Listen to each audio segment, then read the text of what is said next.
جان کا مسئلہ ہے، پہچان کا مسئلہ ہے، ختم نبوت اپنے ایمان کا مسئلہ ہے۔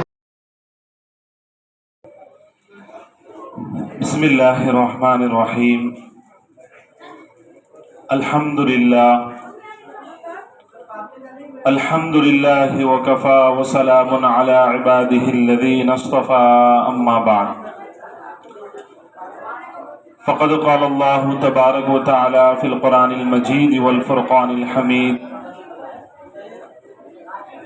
فاعوذ باللہ من الشیطان الرجیم، بسم اللہ الرحمن الرحیم۔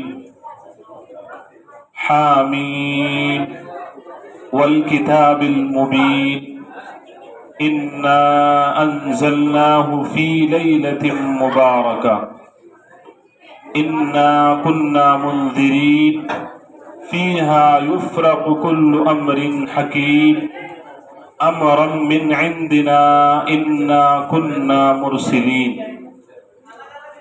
صدق اللہ العظیم۔ وقد ورد في الخبر عن النبي الصادق الأبر أنه قال: شعبان شهري ورمضان شهر الله، أو كما قال رسول الله صلى الله عليه وسلم۔ سبحان ربك رب العزة عما يصفون، وسلام على المرسلين، والحمد لله رب العالمين۔ اللهم صل على سيدنا محمد وعلى آل سيدنا محمد وبارك وسلم۔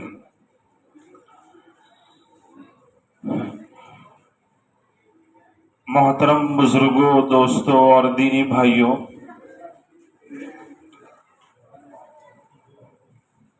اسلامی سال کے اعتبار سے 8واں مہینہ شعبان المعظم کی آج 15ویں شب ہے۔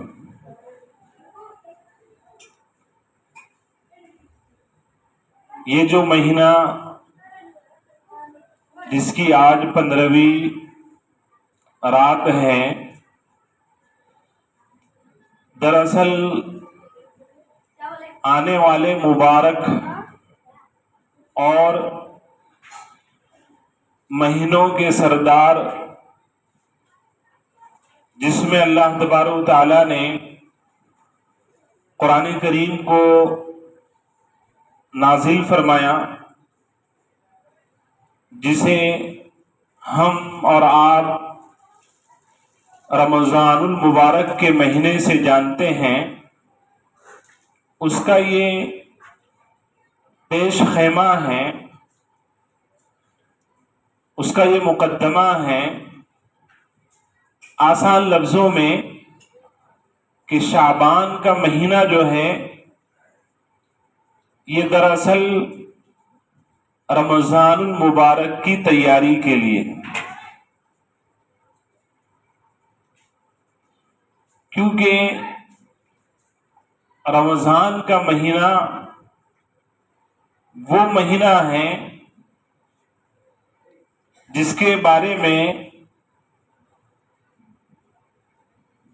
سرکار دو عالم صلی اللہ علیہ وسلم 2 مہینے سے پہلے شدت کے ساتھ اس کا انتظار کیا کرتے، اور یہ انتظار اسی وقت ہو سکتا ہے جب صحیح معنی میں ہمیں رمضان مبارک سے تعلق اور لگاؤ ہو۔ بغیر تعلق اور لگاؤ کے یہ اشتیاق اور انتظار اور یہ ایک جذبہ اور شوق حاصل نہیں ہو سکتا۔ ویسے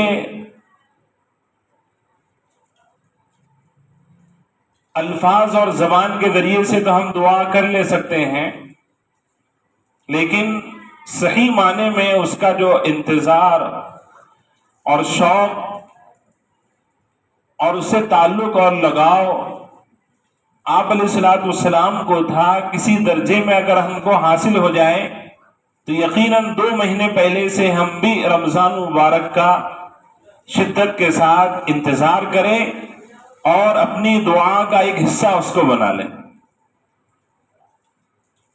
پیارے آقا صلی اللہ علیہ وسلم دعا فرمایا کرتے تھے، یعنی جو اعمال اس مہینے میں اور آج کی شب میں پیغمبر اسلام صلی اللہ علیہ وسلم اور شریعت سے ثابت ہے، ان میں ایک عمل بڑا جو اللہ کے نبی علیہ الصلوۃ والسلام سے ہمیں معلوم ہوتا ہے، وہ ہے رمضان کو مانگنا۔ اللہم بارک لنا فی رجب و شعبان وبلغنا رمضان، اس دعا کو کرتے رہنا یہ آپ علیہ الصلوۃ والسلام کی سنت ہے اور ثواب سے خالی نہیں ہے۔ ایک مثال کے ذریعے سے ہم اس کو سمجھ سکتے ہیں، جیسے ہمارا کوئی عزیز رشتہ دار اور ہمارے والدین اگر حج اور عمرے میں، خاص طور سے عمرے میں اگر گئے یا جا رہے ہو تو جانے سے پہلے ان کی واپسی کی تاریخ بھی متعین ہو جاتی ہے۔ جو لوگ عمرے میں جا رہے ہیں، جاتے ہیں، جا کر آئے ہیں، جانے والے ہیں، پتہ ہے ان کو کہ فلاں تاریخ کو یہ واپس ہونے والے ہیں۔ لیکن ہوتا ایسا ہے کہ اولاد جو والدین عمرے میں گئے ہیں، ان کے جو عمرے کے دن ہیں، 20 دن، مہینہ، 15 دن، ان کو گنتے ہیں اور ان کو شمار کرتے ہیں کہ والدین کو یا والدین اولاد اگر عمرے میں گئی ہے تو ان کو کہ بھئی ان کے 5 دن ہو گئے، 15 دن ابھی باقی، 10 دن ہو گئے، 10 دن ان کے باقی ہیں، 5 دن ہو گئے، 5 دن باقی ہیں۔ برابر رابطے میں بھی رہتے ہیں، فون بھی لگاتے رہتے ہیں، یہاں تک کہ بمبئی ایئرپورٹ پر اگر وہ اتر گئے جدہ سے تو بھی رابطے میں رہتے ہیں اور ان کا انتظار کرتے ہیں اور اس کا تذکرہ کرتے رہتے ہیں۔ اور بمبئی سے اورنگ آباد لگژری کے ذریعے پہنچ گئے اور اورنگ آباد اتر گئے، اب سلوڑ پہنچنے والے ہیں تو بھی ہم محبت اور انتظار اور اشتیاق کی راہیں ان کے لیے بچھا کر بیٹھے ہوئے ہوتے ہیں۔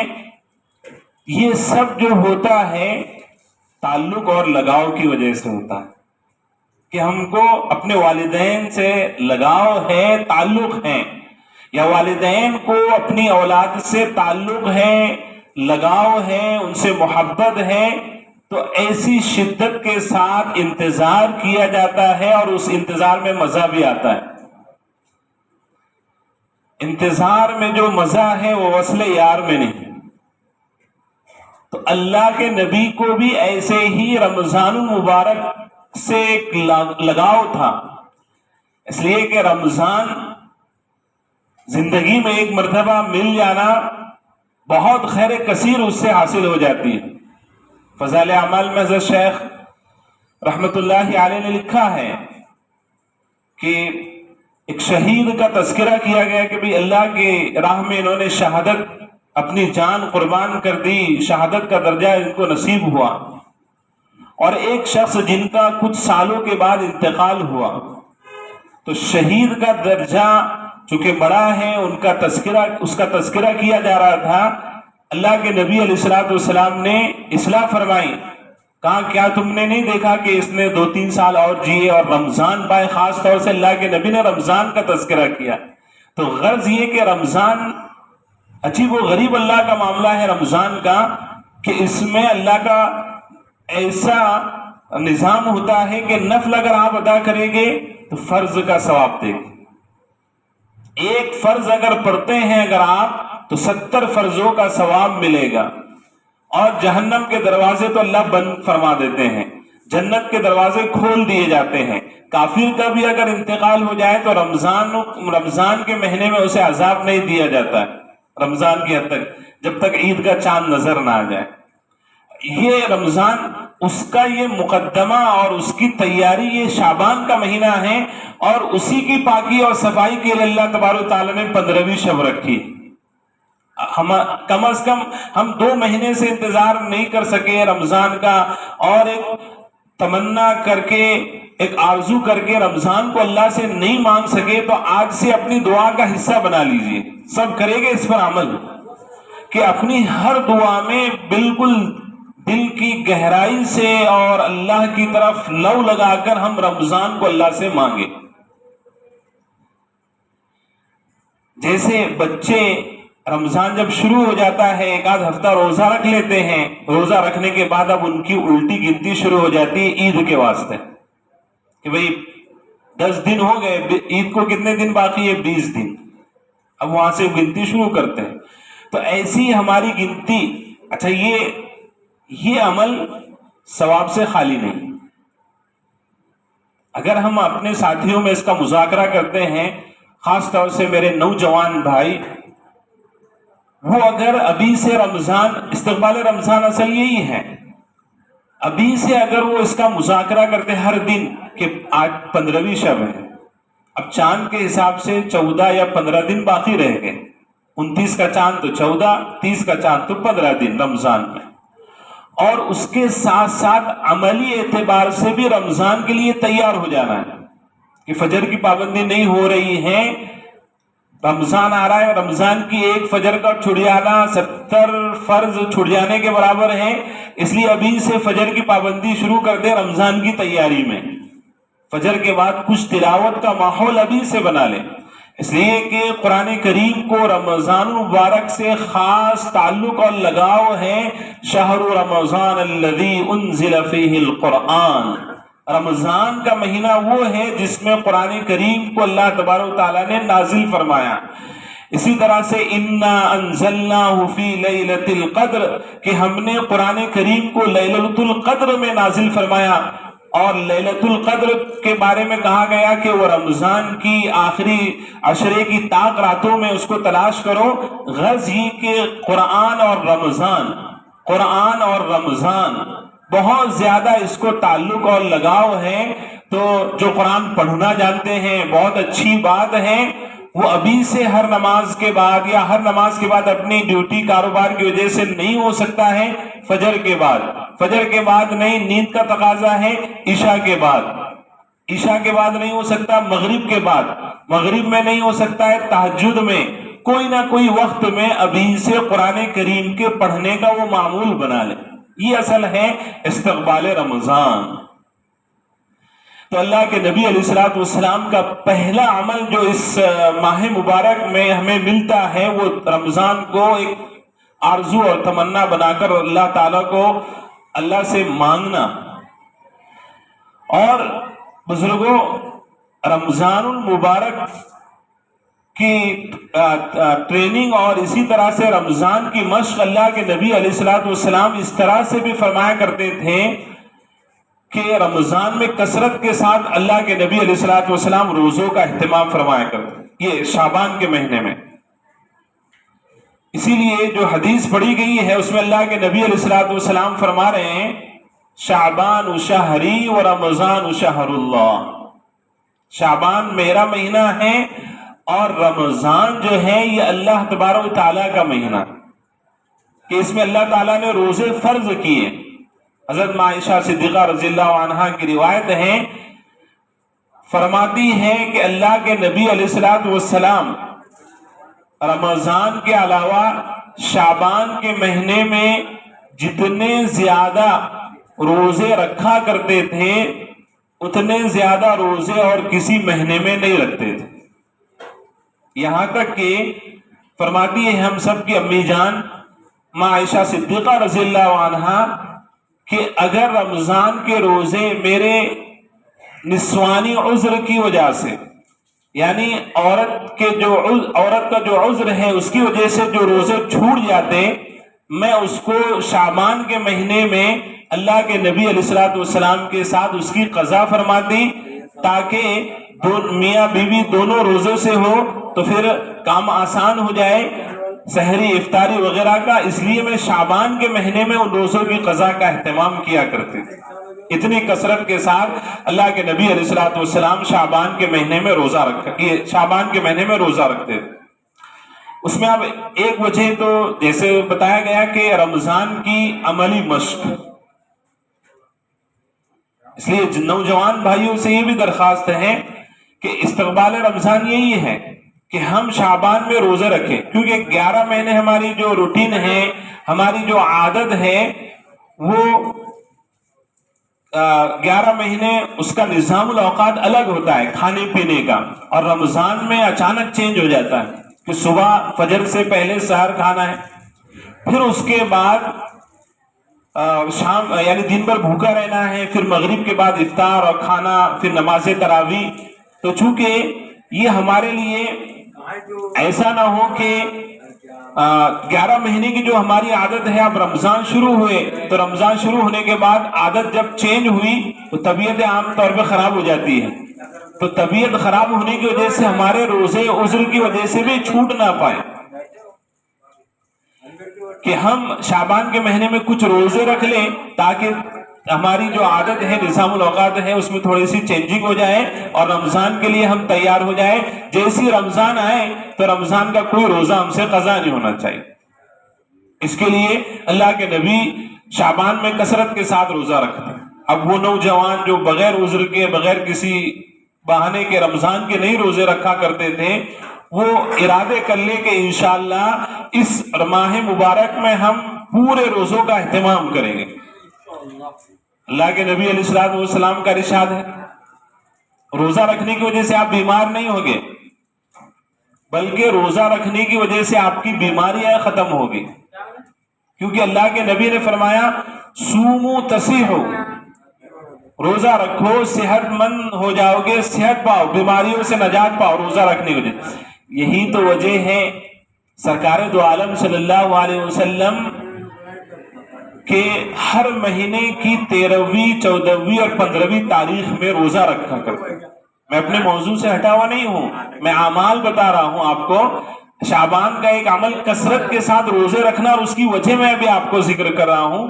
ویسے تو ہر مہینے اللہ کے نبی علیہ الصلوۃ والسلام 13ویں تاریخ، 14ویں تاریخ اور 15ویں تاریخ، اس میں اللہ کی طرف سے کوئی حکمت بھی ہے اور اللہ کی کوئی مصلحت بھی ہے ان تاریخ میں روزے رکھنے کی. اسی طرح سے پیر اور جمعرات کا روزہ، پیر اور جمعرات کا روزہ، اس کا آپ اہتمام فرماتے. تو اب روزہ رکھ کر ہم رمضان کی تیاری ہو جائے گی.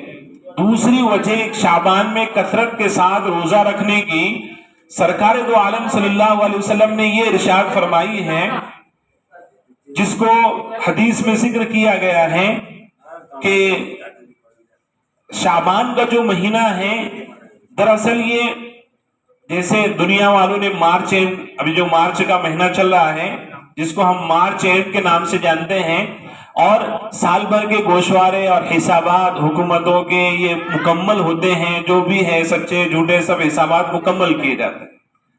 لیکن اللہ تبارک و تعالیٰ کا بھی معاملہ یہ ہے کہ گزشتہ 15 شعبان سے لے کر اس 15 شعبان سے پہلے تک، غروب آفتاب سے پہلے تک کے پورے فیصلے ہو گئے تھے. کن کو دنیا میں آنا ہے، کن کو دنیا سے جانا ہے، کن کو عزتیں ملنی ہیں، کن کو ذلتیں اٹھانی ہیں، کن کو روزی ملے گی، کن کی روزی میں برکت ہوگی، کن کو بیماری ملے گی، کن کو بیماری سے صحت ملے گی.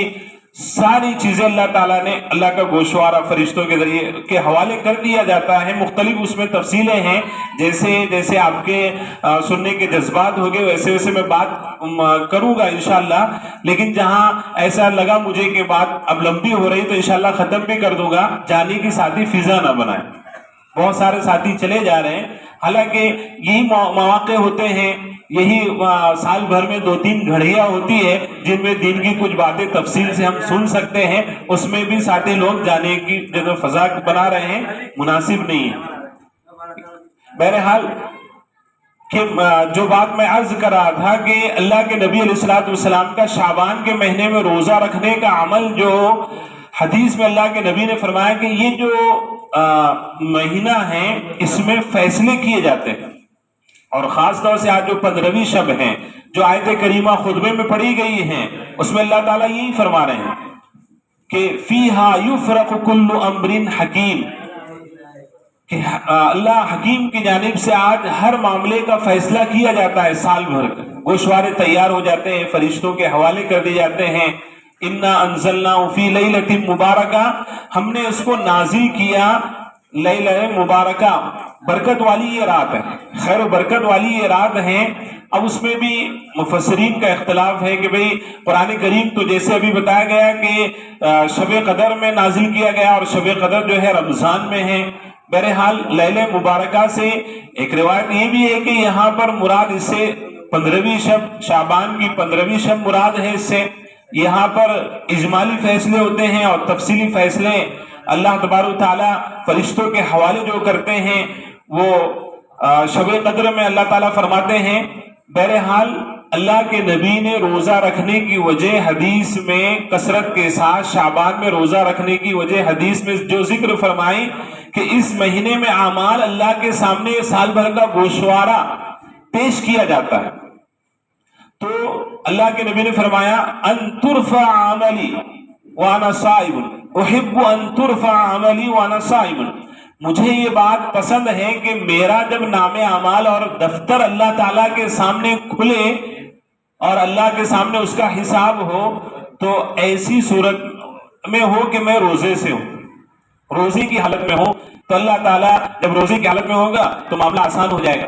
پھر آئندہ سال کا جو گوشوارہ تیار ہوگا اللہ تعالیٰ کی اس میں رحمتیں ہوگی، اللہ کا فضل ہوگا، اللہ کا کرم ہوگا اور صحیح میرے لیے اللہ تعالیٰ کی طرف سے فیصلے کیے جائیں گے۔ اور ایک دوسری روایت میں کہ اللہ کے نبی علیہ الصلوۃ والسلام نے یہ ارشاد فرمایا کہ یعنی کثرت کے ساتھ پوچھنے پر کہ بھئی شعبان کے مہینے آپ کثرت کے ساتھ روزہ رکھتے ہیں، اس کی وجہ کیا ہے؟ تو فرمایا کہ یہ جو شعبان کا مہینہ ہے اور اس کی 15ویں شب ہے، اس میں موت و حیات کے فیصلے ہوتے ہیں، موت و حیات کے، کہ جو دنیا میں آ گئے اب وہ جانے والے اس سال، یا جو نہیں آئے ہیں جو آنے والے ہیں، ان کے فیصلے کیے جاتے ہیں۔ تو اللہ کے نبی نے فرمایا کہ میں یہ بات پسند کرتا ہوں کہ میری موت کا فیصلہ ہو، اللہ فیصلہ فرما رہے ہو کہ اس سال موت ہونی ہے جناب محمد الرسول اللہ صلی اللہ علیہ وسلم کو، اور میں روزے کی حالت میں ہوں کہ میری موت کا فیصلہ کیا جا رہا ہو اور اللہ تعالیٰ کی طرف سے میری موت کا فیصلہ سنایا جا رہا ہو اور میں روزے کی حالت میں ہوں، اس لیے کثرت کے ساتھ اللہ کے نبی علیہ الصلوۃ والسلام روزے کا اہتمام فرمایا کرتے تھے۔ تو رمضان کی بھی اس میں مشق ہے، لہذا ابھی سے ہم ترتیب بنائیں، قرآن کی تلاوت کی، روزہ رکھ کر رمضان کی تیاری کی، اسی طرح سے عبادتوں میں بھی یعنی نمازوں کی پابندی بھی ہم کریں۔ اب ظاہر سی بات ہے کہ بھئی رمضانی مسلمان تو بننا نہیں ہے، مفتی صاحب تو صرف رمضانی مسلمان بنا دے رہے کہ رمضان کے لیے تیار ہو جاؤ، فرمایا نہیں، رمضان کا مہینہ جو ہے وہ انقلابی مہینہ ہے۔ جب بہت سے لوگوں کو دیکھا گیا کہ رمضان ان کی زندگی میں انقلاب بن کر آیا، ان کی زندگی کا رخ بدل گیا رمضان کی وجہ سے، اس لیے علماء کرام اور ائمہ کرام جو یہ بولتے ہیں کہ بھئی رمضان کے لیے تیار ہو جاؤ، رمضان کے لیے تیار ہو جاؤ، اس کا مطلب یہ نہیں کہ رمضانی مسلمان آپ کو بنا رہے ہیں، بلکہ مطلب یہ ہے کہ ہو سکتا ہے کہ وہ رمضان آپ کے لیے، میرے لیے انقلابی رمضان بن جائے اور ہماری زندگیوں میں انقلاب اور تبدیلی آ جائے، اور جب آدمی کی احساس جاگ جائے اور اس میں انقلاب پیدا ہو جائے، پھر دنیا کی کوئی بھی بھٹی میں اور کوئی بھی ماحول میں اور کوئی بھی کارخانے میں ان کو ڈال دو، پھر وہ اللہ تعالیٰ کی نافرمانی نہیں کرے گا، اللہ کے حکموں کو نہیں توڑے گا۔ اس لیے کہا جاتا ہے کہ رمضان کے لیے تیار ہو جاؤ۔ آج کی جو 15ویں شب ہے، یہ جو مواقع اللہ تعالیٰ نے عطا فرمائے ہیں، یہ کم وقت میں ہم زیادہ سے زیادہ اعمال کرنے والے ہو جائیں۔ اس رات کے بارے میں ایک تو قرآن کریم کی شہادت ہے کہ یہ برکت والی رات ہے، خیر و برکت والی رات ہے۔ حدیث میں اس کو لیلۃ المغفرہ، مغفرت والی، بخشش والی رات ہے۔ اس رات میں اللہ سے اپنی بخشش کروانی ہے۔ اجتماعی دعا ہوئی ماشاءاللہ، اس میں بخشش اور معافی کو سب سے بڑی چیز بنا کر مانگا گیا۔ ہمارے بزرگوں سے، اللہ والوں سے ہم نے یہی سیکھا، وہی دعا کی گئی۔ لیکن انفرادی اعتبار سے بھی ہم اللہ تعالیٰ سے لیلۃ المغفرہ یعنی مغفرت کی رات ہے، اللہ تعالیٰ سے معافی مانگے۔ یہ تو اجتماعی بات ہوئی۔ اجتماعی بات میں اب ایسا بھی ہوتا ہے کہ بھی سب نے بولے ٹھیک ہے، اب کسی کی بات مان لی گئی، کسی کی نہیں مانی گئی۔ لیکن انفرادی اعتبار سے آفس میں پہنچ کر اپنی بات منوا لینا اور اپنی درخواست رکھ دینا، اس کی بات ہی الگ ہوتی ہے۔ تو اب جب بیان کے بعد وقت ملے تو انفرادی اعتبار سے اپنی زندگی اللہ کے سامنے رکھ دی جائے اور پھر اللہ سے مانگا جائے۔ ویسے اللہ تعالیٰ کا جو نظام ہے، چند مخصوص راتوں میں، جن میں شب برات ہے، اسی طرح سے شب قدر ہے، لیلۃ الجائزہ ہے، عیدین کی راتیں ہیں، ان راتوں میں اللہ تعالیٰ کی مغفرت کا معاملہ بڑھ جاتا ہے۔ دروازہ جو کھلتا ہے تو غروب آفتاب سے کھل جاتا ہے۔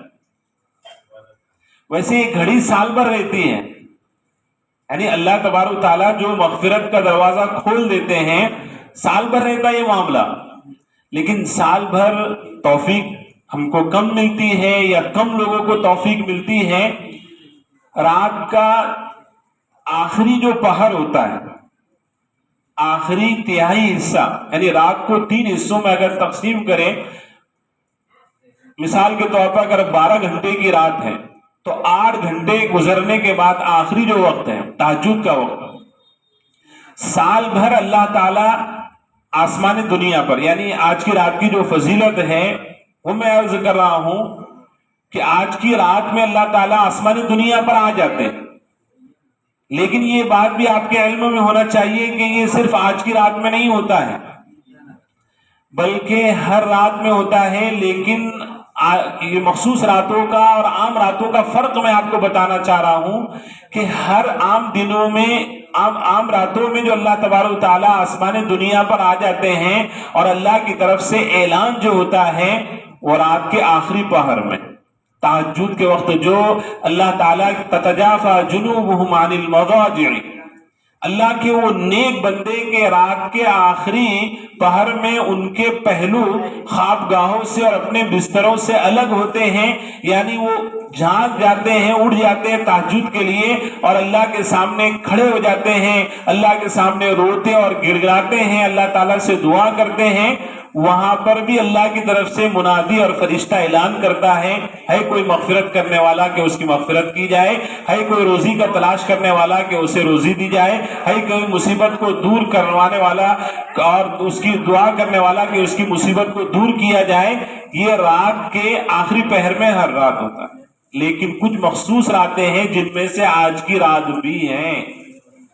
اللہ تبارک و تعالی غروب آفتاب سے کما یلیق بشانہ، جیسے اللہ کی شان کے مناسب ہے، ادھر مغرب ہوئی، مؤذن صاحب نے اللہ اکبر کہنا شروع کیا، اللہ تعالیٰ کا معاملہ شروع ہو گیا۔ فرشتہ آواز لگاتا ہے، ندا لگاتا ہے کہ ہے کوئی مغفرت کا طلب کرنے والا۔ تو یہ لیلۃ المغفرہ ہے، بخشش والی رات۔ ابھی جو میں نے راز کی بات آپ کو بتایا کہ اس میں تنہائی کی دعا کرنی ہے ہم کو، اس کی بات الگ ہے، اس کا کسی کو پتہ بھی نہ ہو کیا ہم اللہ تعالیٰ سے مانگ رہے ہیں۔ اس کی دلیل حدیث سے کہ اس 15ویں شب میں عائشہ صدیقہ رضی اللہ عنہا کی روایت ہے کہ میری باری تھی، جناب نبی کریم صلی اللہ علیہ وسلم کو میں نے اپنے پاس نہیں پایا، تو اب چونکہ انسان ہے، فطری اعتبار سے دل میں خیال آ گیا کہ کسی اور بیوی کے پاس تو نہیں چلے گئے۔ میں تلاش کرتے ہوئے باہر نکلی تو دیکھا کہ آپ علیہ الصلوۃ والسلام ایک روایت میں مسجد میں تھا کہ مسجد میں آپ علیہ الصلوۃ والسلام سجدے کی حالت میں اللہ تعالیٰ سے معافی مانگ رہے لِيَغْفِرَ لَكَ اللَّهُ مَا تَقَدَّمَ مِن ذَنبِكَ وَمَا تَأَخَّرَ. وہ ہستی اور وہ ذات قرآن نے جن کے متعلق اعلان کیا گناہ تو نعوذ باللہ آپ سے سرزد نہیں ہو سکتے ہیں. نبی انبیاء کرام سب معصوم ہیں اور آپ تو امام الانبیاء ہیں. پھر مغفرت کا مطلب یہ ہے کہ خلاف اولا کام یہ ہے اس کے خلاف کوئی عمل کر لیا اس کے متعلق بھی قرآن اعلان کر رہا ہے آپ کے اگلے پچھلے جو بھی اس طرح کی اجتہادی غلطی خطا ہوئی اللہ نے اس کو معاف کر دیا. قرآن میں سچی کتاب میں قیامت تک رہنے والی کتاب میں اعلان ہو گیا.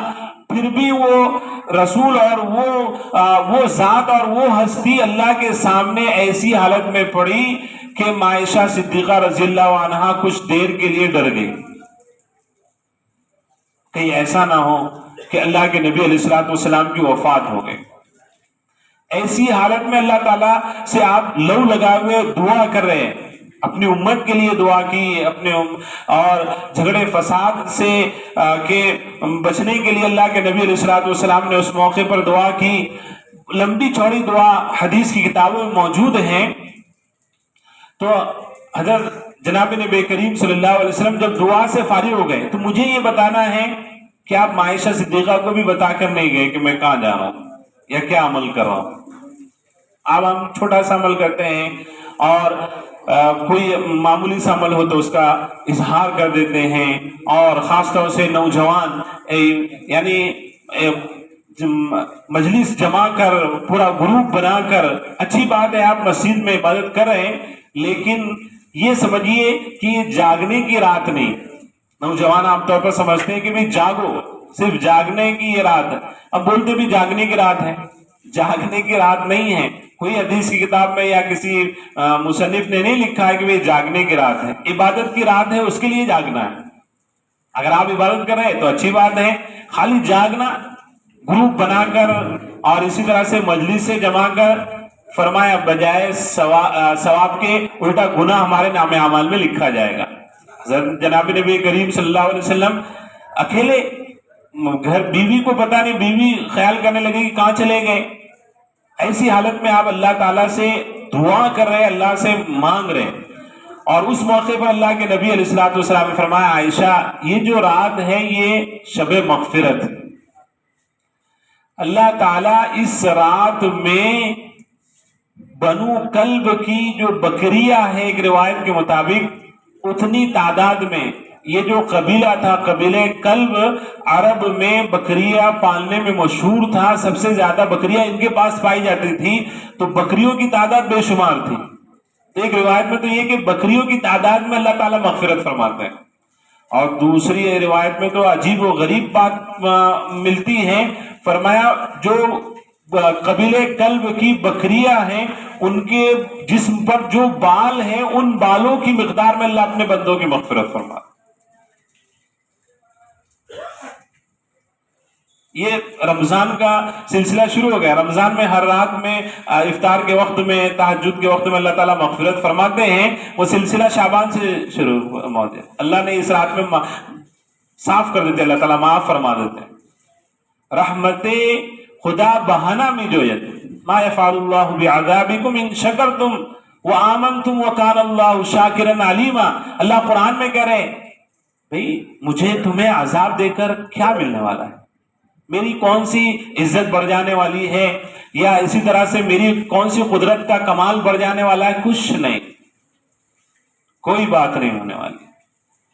اگر پوری حدیث میں ہے کہ پوری دنیا کے لوگ اللہ تبارک و تعالی کے لیے کہ مطیع اور فرما بردار ہو جائے اور اللہ کے احکام کو پورا کرنے والے ہو جائے, تب بھی اللہ کی قدرت اور اس کے کمال میں معمولی اضافہ ہونے والا نہیں. اور پوری قوم پورے لوگ اگر نافرمان ہو جائے تب بھی اس کی عزت میں معمولی سی کمی آنے والی نہیں ہے. جو کچھ ہے میرے اور آپ کے لیے, اللہ کا اس میں کچھ نہیں ہے. اس لیے اللہ تو بہانے ڈھونڈتے ہیں. شب برات کیا ہے؟ بہانہ ہے. بے شمار بارش کی طرح، بارش کے قطرات کی طرح اپنے بندوں کی مغفرت فرمانا، یہ اللہ کا بہانہ ہے، بس بہانہ بنا کر اللہ شب برات کو بہانہ بنا کر معاف کرنا چاہتے ہیں، شب قدر کو بہانہ بنا کر اللہ معاف کرنا چاہتے ہیں، لیلۃ الجائزہ کو بہانہ بنا کر اللہ معاف کرنا چاہتے ہیں، رمضان کے افطار کے موقع کو بہانہ بنا کر اللہ معاف کرنا چاہتے ہیں۔ ان عذابی، حدیث میں ہے کہ میرا جو پکڑ ہے اور میرا عذاب ہے، ان رحمتی سبقت علی غضبی، کہ میری مہربانی اور میری معافی یہ میری پکڑ پر غالب رہتی ہے۔ میں تو پہلے چاہتا ہوں کہ بندے کی کسی طرح سے مغفرت ہو جائے۔ بہت سی ایسی باتیں ہیں، جیسے قارون دھستا گیا، موسیٰ علیہ السلام نے اس کے لیے بددعا کی، اور وہ مانگ رہا تھا موسیٰ علیہ السلام سے کہ معافی مانگ رہا تھا۔ اللہ فرمایا میرے عزت اور جلال کی قسم، ایک مرتبہ بھی وہ کہہ دیتا تو میں اسے معاف کر دیتا۔ فرعون جو ڈوب رہا تھا، فرعون اس وقت اس نے آخری وقت میں ایمان لایا، لیکن اس کا ایمان قابل قبول نہیں ہوا۔ اس سے پہلے اگر وہ ایمان لا لیتا اور قبول کر لیتا تو اللہ تعالیٰ اسے بھی معاف فرما دیتے۔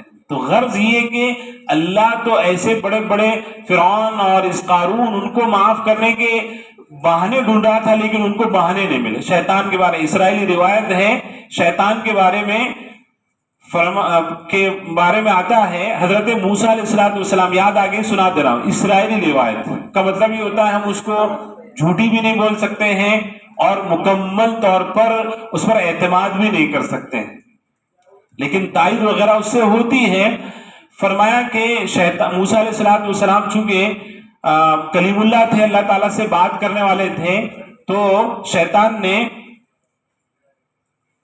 یہ کہا کہ تم اللہ کے دربار میں جاتے ہو اور اللہ سے بات کرتے ہو، میرا مسئلہ بھی ذرا اللہ کے سامنے رکھو۔ بولے تمہارا مسئلہ کیا ہے؟ میرے سے غلطی ہو گئی تھی، اللہ کے ہاں میری کوئی معافی ہے کہ نہیں ہے؟ اگر معافی ہے تو میں معافی مانگ لوں گا۔ کون بول رہا؟ شیطان۔ اللہ موسیٰ علیہ السلام گئے، اللہ تعالیٰ سے ہم کلام ہوئے، پھر اس کے بعد واپس ہو رہے تھے، بھول گئے تھے۔ اللہ نے یاد دلایا، بھی راستے میں کوئی ملا تھا، یاد آ گیا، ہاں شیطان ملا تھا۔ کیا کہا میرے لیے کوئی معافی کا راستہ کہاں ہے؟ کیا راستہ ہے؟ تو کہاں جو غلطی ہو گئی تھی اس سے معافی مانگو۔ آدم کی جو قبر ہے اس پر جا کر تم سجدے تحیہ، یعنی اس کے اوپر تم جو سجدے کا حکم ہوا تھا، اپنی گردن کو جھکا دینا، پیشانی کو زمین پر ٹیکنا ہے تو صرف اللہ کے لیے ہے، لیکن اپنی گردن کو جھکا دینا، یہ سجدے تحیہ تم آدم کی قبر پر جا کر لو، تمہاری معافی ہو جائے گی۔ تو کہا جو کام میں نے پہلے نہیں کیا اور اس کی اتنی سزا بھگتتے رہا، اب وہ کام میں کیسے کر سکتا ہوں؟ نہیں۔ تو اللہ نے شیطان کو بھی کس کا موقع دیا؟ معافی کا موقع دیا۔ میرے بزرگوں، ہم انسان اللہ کے بنائے ہوئے اس کے بندے، حضرت نوح علیہ السلام اپنی قوم میں 80 سال تک رہے، 80 سال تک نہیں، 1350، حضرت نوح علیہ السلام، ہاں 950 سال رہے، 1350 سال ان کی عمر ہوئی تھی، 950 سال کام کیے، 80 لوگ ایمان لائے۔ کتنی محنت کی ہوگی بتاؤ ذرا؟ 900 سال محنت کرنے کے بعد 80 لوگ ایمان لائے، باقی پورے لوگوں نے نافرمانی کی۔ حضرت نوح علیہ السلام نے بددعا فرما دی، پانی کے عذاب میں سب گرفتار ہو گئے۔ اللہ نے پھر نوح علیہ السلام کو حکم دیا کہ تم مٹی کے کچھ جسم بناؤ، مورتیاں بناؤ۔ حضرت نوح علیہ السلام نے کثیر تعداد میں بنائی۔ پھر اس کے بعد اللہ نے حکم دیا ان کو توڑ دو۔ حضرت نوح علیہ السلام کے دل پر تھوڑا سا احساس ہوا، ارے اتنی محنت سے میں نے بنایا پھر توڑنا۔ تو کہا نوح، بندوں کے بارے میں جو آپ نے بددعا فرما دی تھی، یہ اللہ کی رحمت میں آپ کو بتانا چاہ رہا ہوں، اللہ کتنے مہربان ہے اور کیسے بہانہ ڈھونڈتے ہیں مغفرت کا۔ تو یہ جو شب ہے یہ شب مغفرت ہے، ہم سب کو اللہ کے دربار میں اللہ سے معافی مانگنا ہے اور مغفرت کی دعا کرنا ہے۔ جیسے کہ ہم مولانا نے دعا فرمائی اپنے لیے بھی اپنے مرحومین کے لیے بھی ہم مغفرت کی دعا اللہ تعالیٰ سے مانگیں آج کی رات میں. اور رہا مسئلہ قبرستان جانے کا تو اللہ کے نبی علیہ الصلوۃ والسلام سے ایک مرتبہ ثابت ہے، تو ہم کسی سال جائیں کسی سال نہ جائیں. اور کیسے ثابت ہے وہ بھی یاد رکھیں، ٹولی بنا کر جماعت بنا کر گروپ بنا کر جانا ثابت نہیں. عائشہ کو بھی پتہ نہیں کہ گئے تھے کر کے قبرستان، ایسی ہم کو بھی جانا ہے.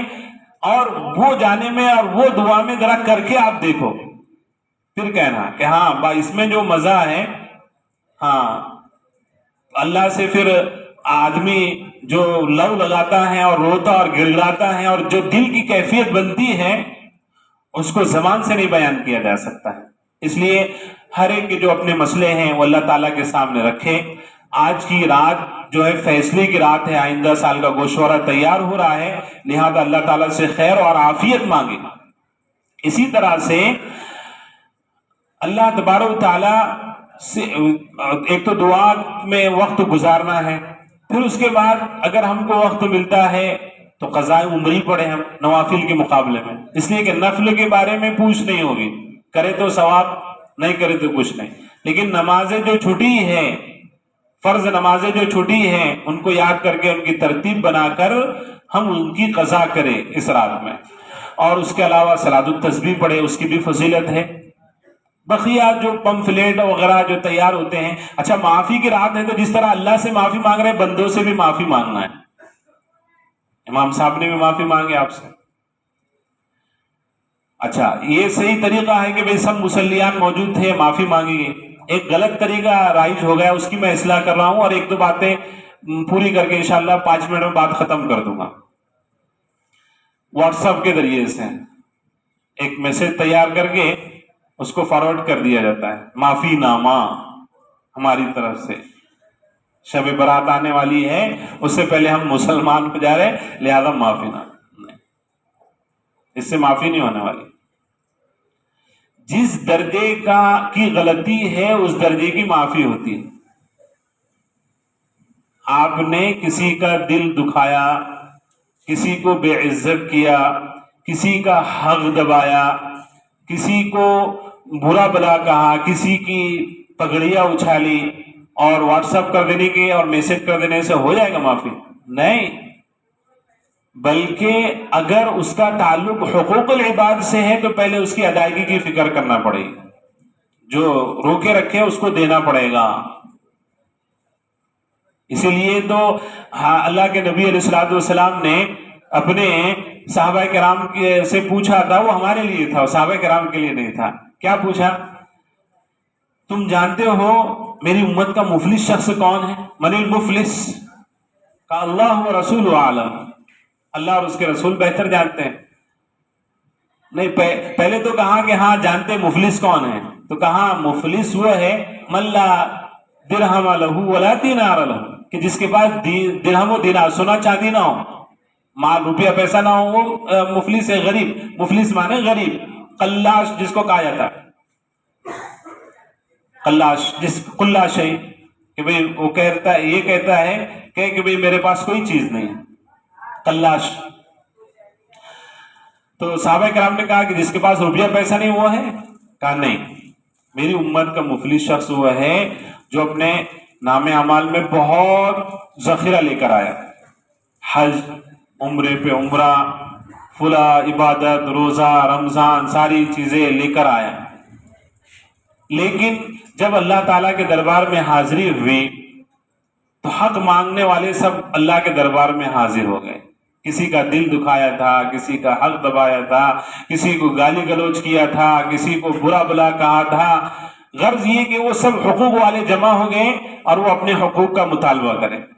اب ظاہر سی بات ہے وہاں تو نہیں لے جاتے، قبر میں کفن میں جیب نہیں ہوتا ہے، کفن میں جیب نہیں. تو سکندر دنیا سے گیا، دونوں ہاتھ باہر کی ہدایت دی تھی.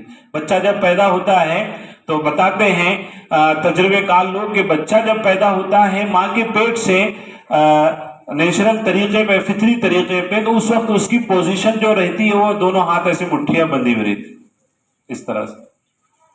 تو علماء نے اور علماء نے کرام نے یہ بات اس کے اخذ کی اس سے کہ وہ اس عزم اور ارادے سے آتا ہے کہ پوری دنیا کو مٹھی میں کر لوں گا، پوری دنیا کو مٹھی میں کر لوں گا۔ اور جب انتقال ہوتا ہے تو انتقال کے وقت اس کی کیفیت یہ ہوتی ہے کہ اس کے ہاتھ کھلے رہتے ہیں، مٹھی بند نہیں ہوتی، ہاتھوں سے اسے روح نکل جاتی ہے۔